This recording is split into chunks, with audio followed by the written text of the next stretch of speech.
Good afternoon, Professor Manop. First of all, we'd like to thank you for giving us a very detailed speech earlier.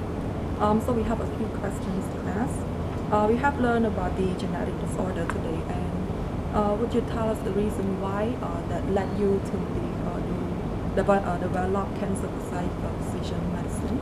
I think it's because my studying in the past in the US, I studied in genomics, and also my work back then are mostly in cancer.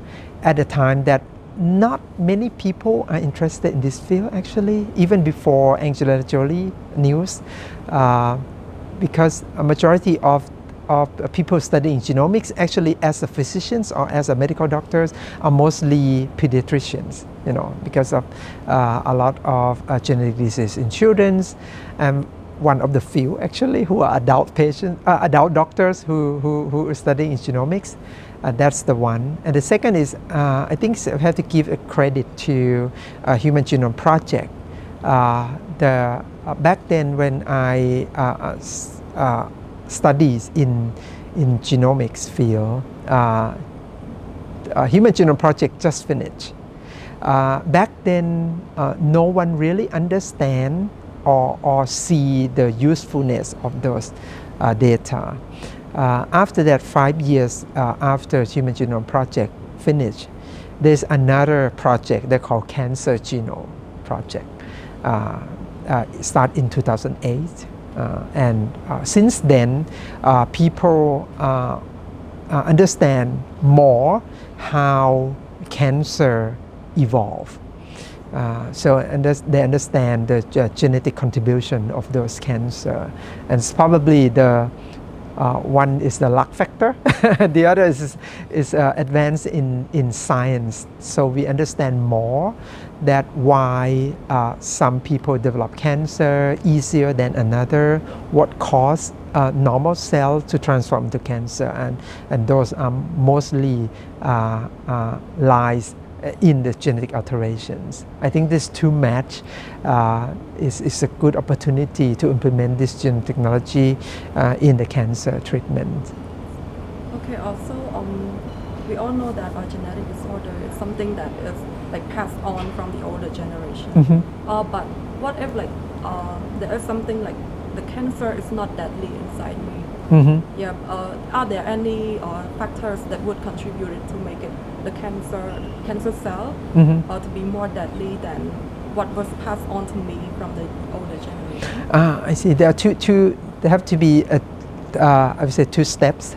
The first is the cancer gene that passed from one generation to generation, like familial cancer. The people who inherited those mutations doesn't born with cancer. Okay, they're born with risk of developing cancer in the future, but it's much higher risk. So that's the information that I inform the patients all the time, that you're not born with cancer, you're born with risk of developing cancer. It means that you have a way to prevent it from happening. Reduce those risks or prevent the risk of getting cancer. But okay, unfortunately, some people develop cancer, or even the cancer patients who don't have any family history, they have a mutation occurred in the organs or the cells that eventually cause a cancer or tumor mass. With that, we use this information for the treatment plan instead. But they are not going to transfer or pass this cancer to the next generation for the sporadic one. So how about diabetes? Is it the same as well? Yeah. Cancer is a good example that I present today, because we know the strong genetic factors. Unfortunately, for others conditions like diabetes or high blood pressure, there's still a lot of lifestyle or environmental factor that play roles. If someone have a genetic risk of developing certain disease like diabetes, it doesn't mean that he or she will eventually develop diabetes. It also depends on how they live. What the diet looks like, what's the activities like exercise, is she or he obese, something like that also. So how about if it's something like a genetic risk? Like what if the person or the patient, let's say the kid is an orphan and he or she has no family record, how can we trace it, trace their genetic? Oh, okay. So it depends on the purpose of those. Do you want to know your ancestry or not? Or if you want to trace back where you're from. If that person have no interest in doing it, we normally don't do it because it will not provide any benefit for them. It becomes a stigma sometimes.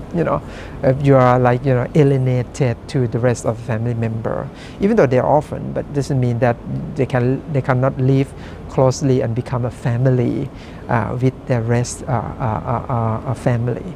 But if they want to know their origin, then genetic testing might help. Unfortunately, yes, because we don't know the real detail of the family, that they might have genetic risk run in the family or not. Some often might develop certain disease without knowing any family history. But with the current technology, we can do directly. We can investigate those gene alterations directly from the patients without knowing the family history beforehand. I have a few more questions. So, throughout your research, do you think Cambodian and Thai have a similar trend that your research would contribute to Cambodian as well? Yes, I think so. I think one of the uniqueness, I don't know if it's unique or not, but the data that we collect from Genomics Thailand, the Thai population, we consider Thai by the national ID. Surprisingly, we cannot identify who's real Thai by genetic information, because we can divide the Thai population into at least 4 genetic groups. Actually, it's not Thai. There's no unique Thai gene actually. One in northern part, the other one in the upper part of northeastern Thailand. The third one is the lower part of northeastern Thailand, which is similar to Cambodian people. Actually, one in the central, like around Bangkok and vicinities, and the last one in the southern part near Malays. Each group have their unique genetic backgrounds. Actually, what it means that the data from Genomics Thailand, actually, if we look as a whole, we can project the similarity of the data to the neighboring countries. For example, we can use the data from the northeastern population, like someone that come from Surin province, Buriram province, because we know that those populations have a genetic background similar to Cambodian population. We can project that and use this as a background for Cambodian population also. So one last question. Do you think there would be a good positive impact on Cambodia? Is there any future cooperations between Thailand and Cambodia, bringing the medicines to Cambodia? I would love to, actually, if it's possible.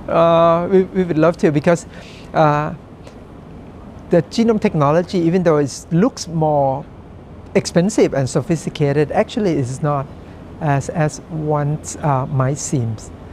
We see the advance in technology in several fronts, not only for medicine, for example, technology in cell phone, mobile phone, computers, that's once believed to be very expensive, and luxurious.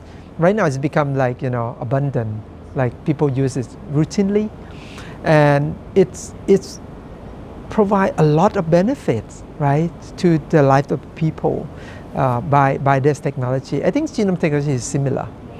If we can spread the technology, the access to this genetic testing. It helps a lot, not only for the sick people, like the people who get disease, but also the family member, for the healthy people in the population, and also to understand more on the background, the information of specific countries. For example, in Thailand, we know how often that Thai people inherited some genetic conditions that might have a disease burden as a whole country. So we might implement the policy to prevent it from happening. There's one success story in Thailand is that we call pharmacogenomics. Is the gene that predict drug allergies from certain drugs in Thailand. In some drugs, Thai people have about 8 to 10% of the population who are allergic to certain drugs. If we know who's at high risk, we avoid those drugs beforehand. We don't need to put those patients to get the drug and develop severe reaction before we know. And that probably is very specific to each country. Like the data in Thai will not be able to project into a Western population, and the data from Western population are not similar to local people around here. So each population should have their genetic studies and should have their own genome program to address those differences in need.